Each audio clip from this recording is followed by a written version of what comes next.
Mesdames et messieurs, bonjour et bienvenue sur You Midi. Veuillez vous installer confortablement devant votre média panafricain. Au plaisir d'honorer à la coutume en commençant par l'information en langue anglaise. Et comme toujours, c'est avec vous Njix. Good day. Good day, Lundu. Good day, audience of You Media Africa. Thank you for honoring the rendezvous.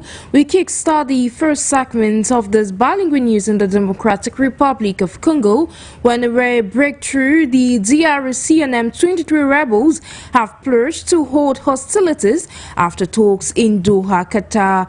The recent developments on Wednesday offers a glimmer of hope in a deadly conflict that has reignited fears of a wider regional war, as we get the rest of that story in this report. In a cautious yet significant and optimistic turn, the Democratic Republic of Congo and the M23 rebel group have pledged to work towards peace following over a week of direct talks in Doha, Qatar. Both parties released identical statements reaffirming their commitment to an immediate cessation of hostilities and a rejection of hate speech and intimidation. An encouraging sign after deadly escalations in January raised fears of a broader regional war. Described as frank and constructive, the discussions marked the first formal dialogue between the two sides in years, and talks were made possible after a surprise Qatari brokered meeting last month between Congolese President Félix Antoine Tshisekedi and Rwandan leader Paul Kagame, an encounter that ended with a joint call for a ceasefire before Togolese President for Ezozima Nasingbe was appointed AU mediator. M23, which Congo labels a terrorist group, has made sweeping advances in the east since January, seizing key cities and leaving thousands dead. While Rwanda denies supporting the rebels, Western governments and the United Nations back Congo's claims that Kigali has supplied M23 with arms and troops. Since tensions regain and remain in the region, delegation members voiced frustration over slow progress and discussions nearly collapsed over proposals like prisoner releases. While no date is set for a second round, this tentative agreement offers a rare glimmer of hope in a conflict long scarred by mistrust. While no date is set for a second round, this tentative agreement offers a rare glimmer of hope in a conflict long scarred by mistrust, regional rivalries, and a legacy of the 1994 Rwandan genocide.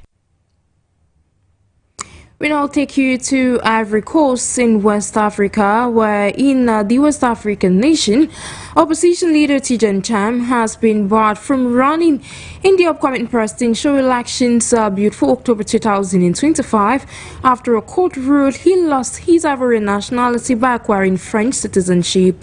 The citizen or decision has sparked outrage and accusations of political interference, as saw intern Kutema Bachalas in this report.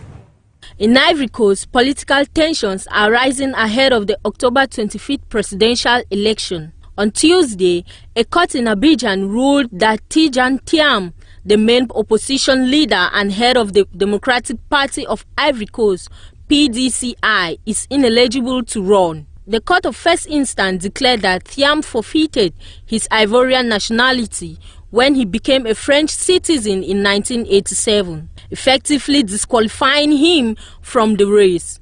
The ruling came just 1 week after the PDCI formally endorsed Cham as their presidential candidate. Cham has denounced the verdict as unfair, unjustified, and incomprehensible, accusing supporters of the ruling RHDP party of orchestrating a politically motivated move disguised as a legal judgment. While the RHDP has yet to announce its candidate, President Alassane Ouattara is widely expected to seek a third term. Cham now joins a growing list of political heavyweights, including former President Laurent Gbagbo, who have been barred from contesting, a former Credit Suisse CEO and planning minister in the late 1990s.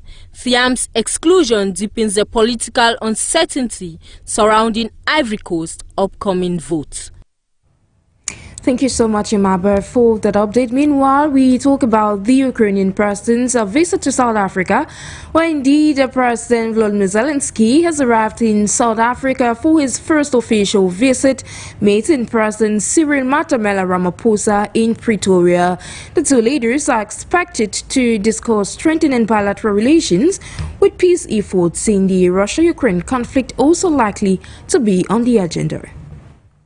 Ukrainian President Volodymyr Zelensky arrived in Pretoria on Wednesday for his first official visit to South Africa, marking a significant moment in Ukraine-Africa relations. Zelensky, accompanied by First Lady Olena Zelenska, was welcomed with a ceremonial reception before heading into talks with South African President Cyril Ramaphosa. The visit, scheduled for Thursday, aims to strengthen bilateral ties, but observers say discussions will likely include prospects for a Russia-Ukraine peace deal.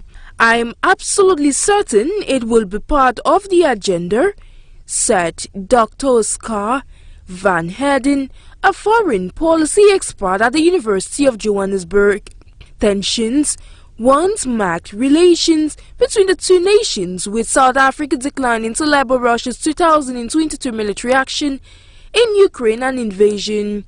However, Ramaphosa has since taken a more active diplomatic role, leading a peace mission to Ukraine in 2023 and engaging directly with both Zelensky and Russian President Vladimir Putin.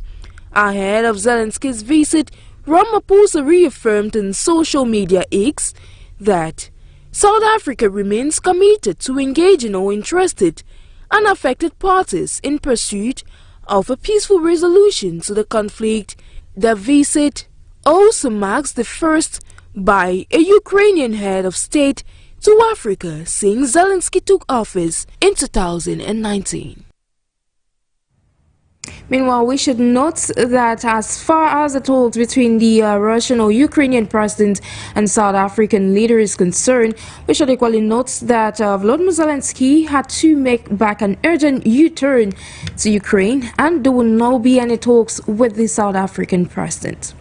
Meanwhile, we stay in South Africa to evoke food security this time around, where South Africa on Wednesday in Durban hosted a group of 20 agriculture working group meeting to address the macroeconomic factors pushing food prices and affecting access to domestic and global food supplies. The three-day meeting comes as Africa brainstorms on initiatives to boost its agricultural sector. Buka Marambi with the rest of that update. South Africa on Wednesday opened the group of 20 G20 Agriculture Working Group meeting in Durban aimed at addressing the macroeconomic factors pushing food prices and affecting access to domestic and global food supplies.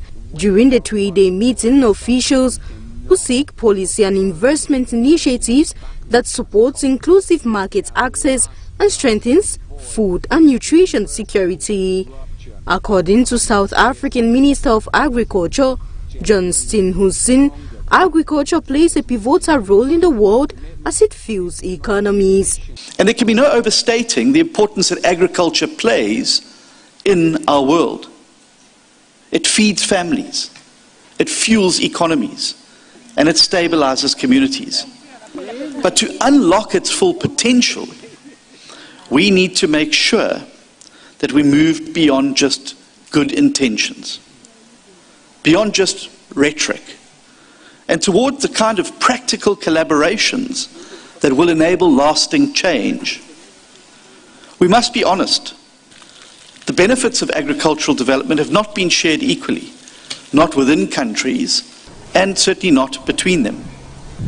And this is our opportunity to rethink the structures that keep the majority of producers, especially women and young people, firmly consigned to the margins of the sector. The agriculture ministers were called on the international community to work together with governments and stakeholders to address food insecurity, climate volatility, and systematic exclusion, which continues to threaten the stability of global food systems, as he stated that his country is facing rising input costs, unpredictable climate shocks, and constrained fiscal spaces.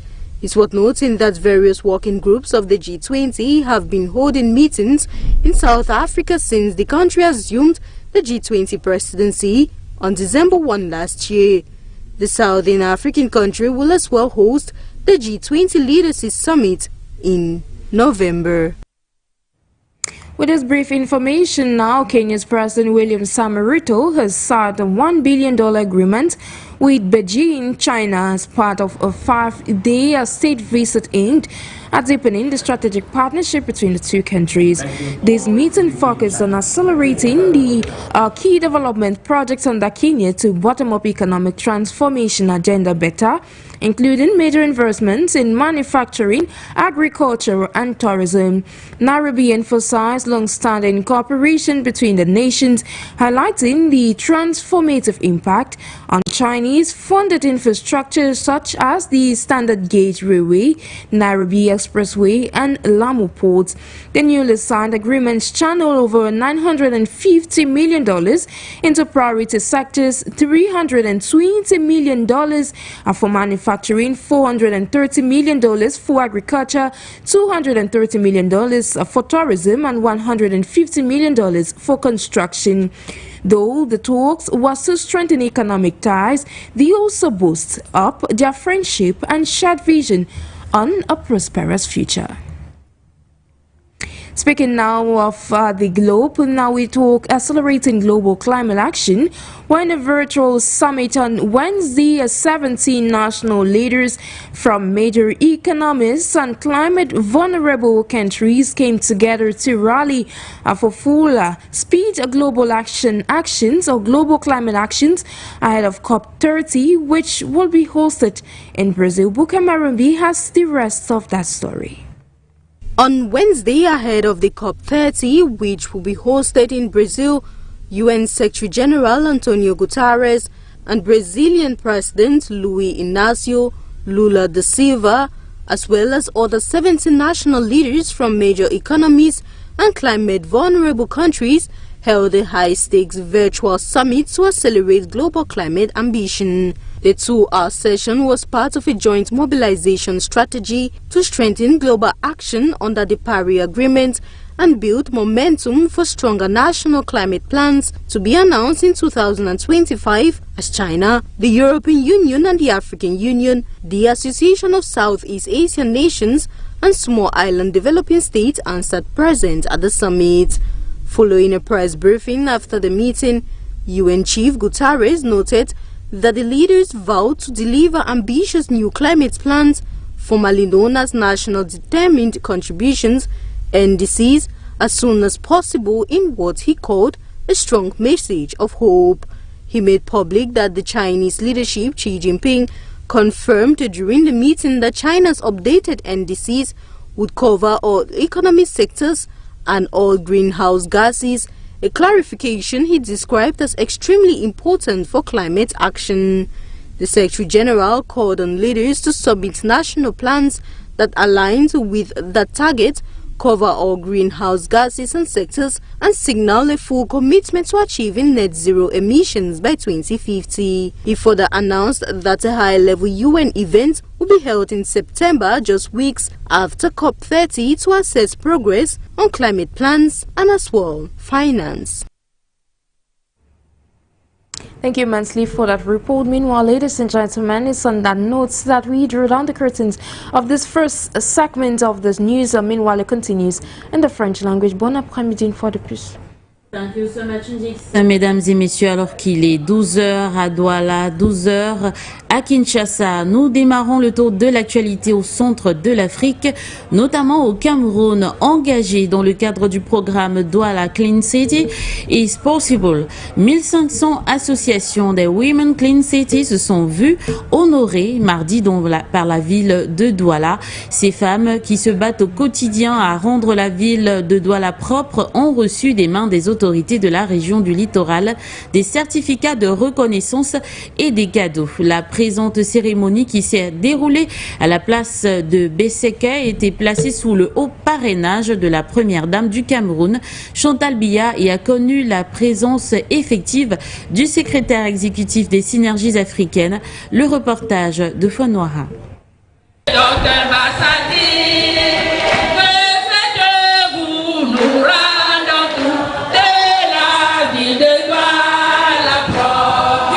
Elles sont issues de diverses catégories et couches sociales, ces femmes qui ont fait de la propreté leur affaire au quotidien. Balai et pelle à la main, les Women Clean City, comme on les appelle, sont aujourd'hui, sans risque de se tromper, les acteurs majeurs dans la politique de la lutte contre l'insalubrité menée par le maire de la ville de Douala, Dr Rojemba Sedine. C'est donc fort de leur engagement et de leurs efforts fournis quotidiennement que la communauté urbaine de Douala, par le biais de son exécutif, a bien voulu les honorer. Ceci au travers d'une cérémonie grandiose et très courue qui aura d'ailleurs bénéficié du haut parrainage de la présidente fondatrice des synergies africaines, Chantal Biya. Nous sommes très heureux d'avoir bénéficié du haut parrainage de la première dame. Je crois que c'est une consécration de ces dames qui, tous les matins, s'emploient à balayer nos routes, à les rendre propres. Et c'est un encouragement pour nous autres qui avons initié cette opération, un encouragement à aller plus loin et à faire encore davantage. Je pense que si tout ce que nous avons entrepris arrive en vitesse de croisière, la ville de Douala sera propre. Elle sera belle, elle sera coquette. En effet, sur les rues et certaines artères de la ville de Douala peuvent afficher une once de propreté. C'est grâce au concours de ces dames et à la mise sur pied du programme Douala Clean City, dont l'impulsion du gouverneur de la région du littoral n'est plus à démontrer. Une attitude saluée par le secrétaire exécutif des synergies africaines, représentant la première dame du Cameroun. C'est toujours pour moi un bonheur de me retrouver à Douala. Ce bonheur est aujourd'hui conjugué avec l'agréable devoir de prendre la parole devant vous à l'occasion de cette cérémonie de remise de distinction aux femmes engagées dans le programme Douala Clean City, It's Possible.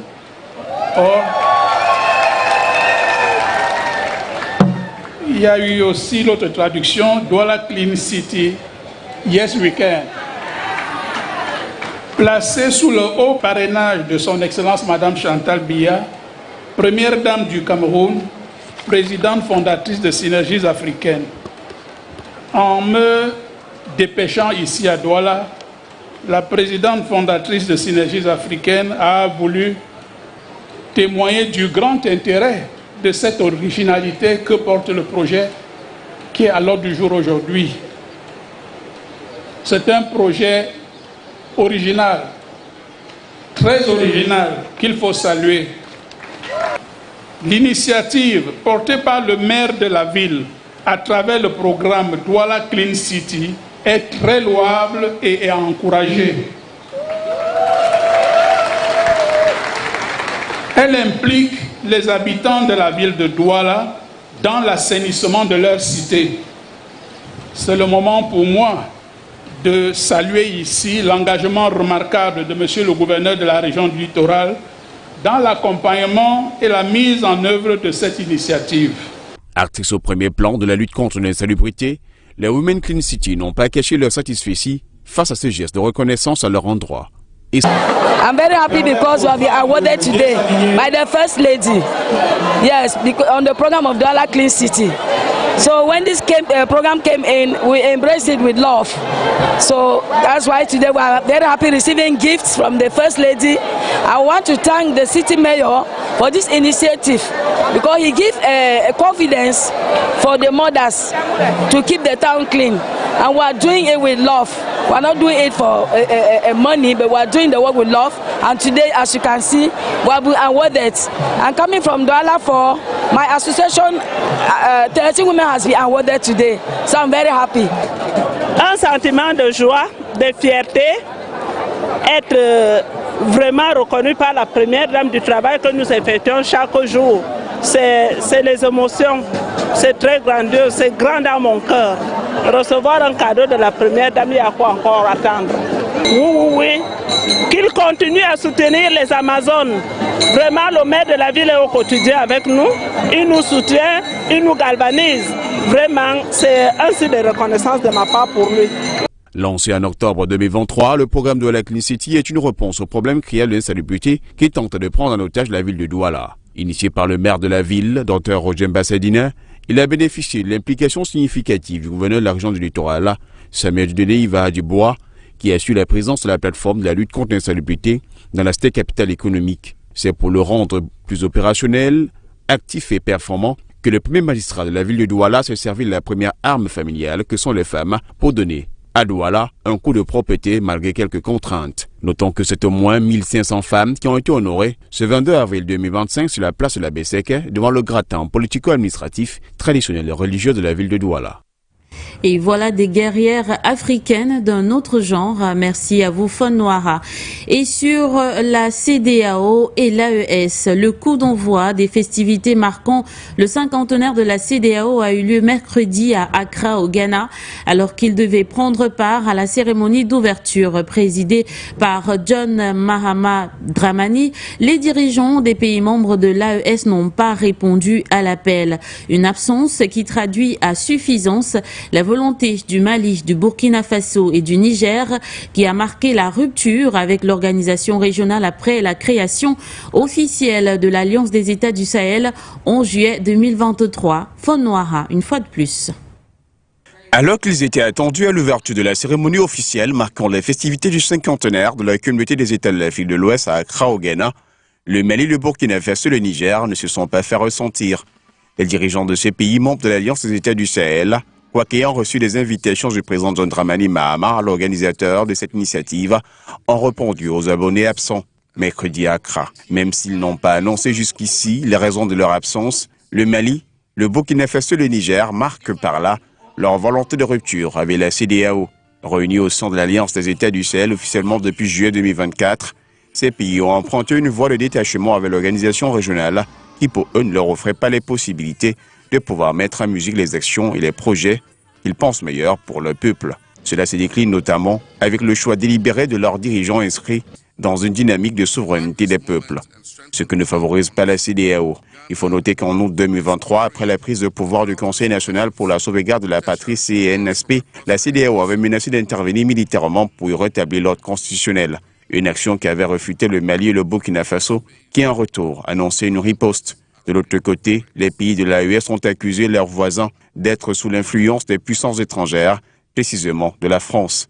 Il faut dire que le Mali, le Niger et le Burkina Faso sont des pays aux conditions similaires. Alors qu'ils cropissaient sous le poids de la pauvreté et des attaques terroristes, leur sous-sol riche était exploité par les puissances impérialistes sous la bannière, parfois d'organisations internationales. Là, c'est vivre cette situation et surtout de l'absence de prise de décision de leurs dirigeants qui servaient des causes impérialistes et au risque de crever, les peuples souverains de ces pays ont pris leur destin en main. Autour de l'AES qu'ils forment aujourd'hui, on peut observer une certaine croissance et un développement harmonieux de ces nations. Malgré les absences du Mali, du Niger et du Burkina Faso au cinquantenaire de la CEDEAO, un conseil extraordinaire des ministres sur le retrait des pays de l'AES, de la communauté des États de développement de l'Afrique de l'Ouest, est prévu. Parlons gouvernance électronique. À présent, de plus en plus de pays du continent africain se tournent vers la Russie pour le développement réglementaire et l'intégration des technologies de l'information. Le gouvernement russe a mis en place pour l'occasion un programme destiné à l'Afrique de partage des connaissances sur la gouvernance électronique.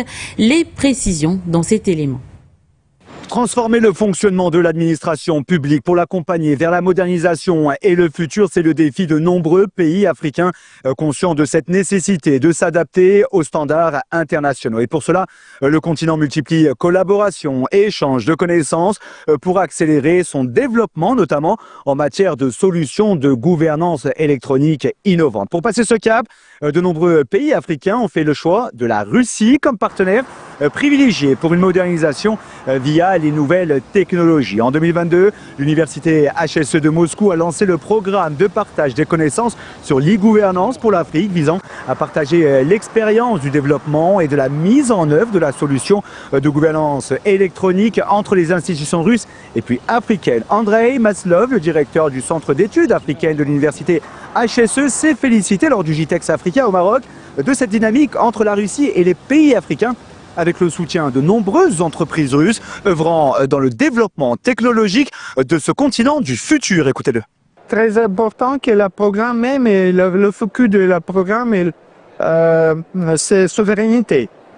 Comment se construit d'État, c'est construction d'État.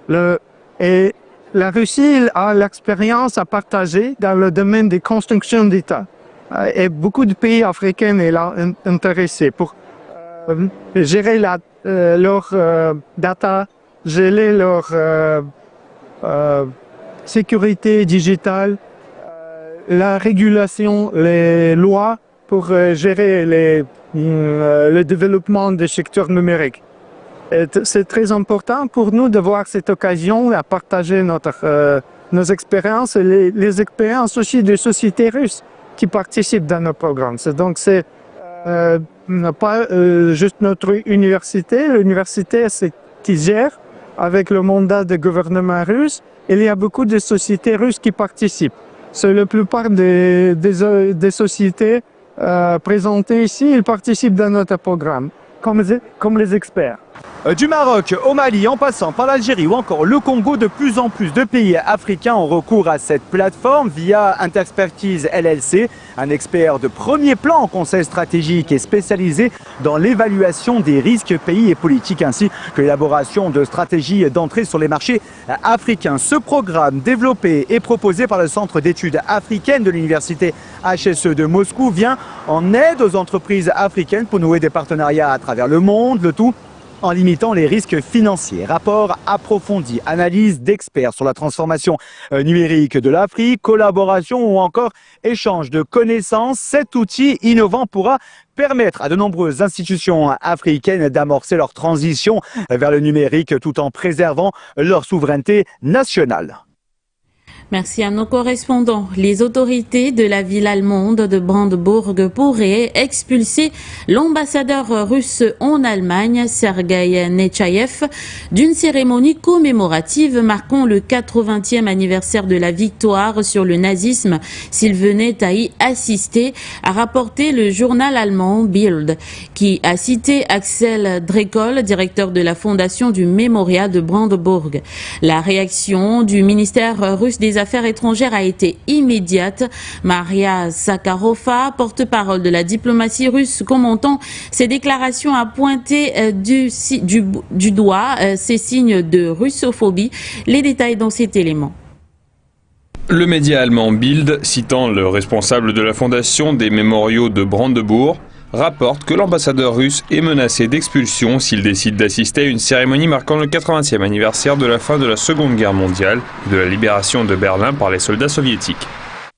Depuis l'invasion de l'Ukraine, nous avons interdit à l'ambassade russe de participer à tous les anniversaires. Si l'ambassadeur y vient quand même, nous appliquerons nos règles internes en étroite coordination avec les forces de sécurité. L'ambassadeur Sergueï Nechayev a lui-même déclaré que la date à venir était destinée à unir et non à diviser les pays. Il a également demandé que les considérations politiques n'influencent pas l'attitude à l'égard de l'exploit des soldats soviétiques et du processus de réconciliation d'après-guerre entre les peuples de l'URSS et de l'Allemagne. La porte-parole du ministère russe des Affaires étrangères, Maria Zakharova, a déclaré que l'exclusion de la Russie et de la Biélorussie des célébrations marquant le 80e anniversaire de la victoire de la Seconde Guerre mondiale en Allemagne était une insulte flagrante. Le ministère allemand des Affaires étrangères, qui a élaboré ces instructions, s'est démasqué lui-même, mettant à nu toute la laideur de la russophobie et des signes de nazisme. Rappelons que l'autre jour, le Parlement allemand a exclu les ambassadeurs de Russie et de la Biélorussie de la liste des invités à la cérémonie principale du 80e anniversaire du jour de la victoire. Dans le même temps, le bureau du Bundestag s'est référé à la recommandation du ministère allemand des Affaires étrangères qui préconisait de ne pas inviter les représentants de ces deux pays à de tels événements commémoratifs. La Moldavie entrave également la célébration du jour de la victoire. Le ministère de la Défense a refusé d'envoyer une fanfare et une garde d'honneur à la cérémonie d'inhumation des restes des soldats de l'armée rouge morts lors de la libération de la République du fascisme en 1944. Les autorités moldaves avaient précédemment interdit la célébration du jour de la victoire le 9 mai sur la place principale du pays. Récemment, la chef de la diplomatie européenne, Kaja Kallas, a menacé les dirigeants des pays d'Europe de l'Est de conséquences politiques s'ils se rendaient à Moscou pour le défilé du jour de la victoire. Nos remerciements à nos correspondants. Mesdames, Messieurs, c'est la fin de For You Midi. Au plaisir de vous conter l'actualité africaine et internationale. À très vite pour les prochaines éditions sur votre chaîne d'information en continu. Indeed, information continues only on your Pan-African channel For You Midi Africa. Thank you for watching. Thank you for viewing. Have a beautiful day in company of our numerous programs.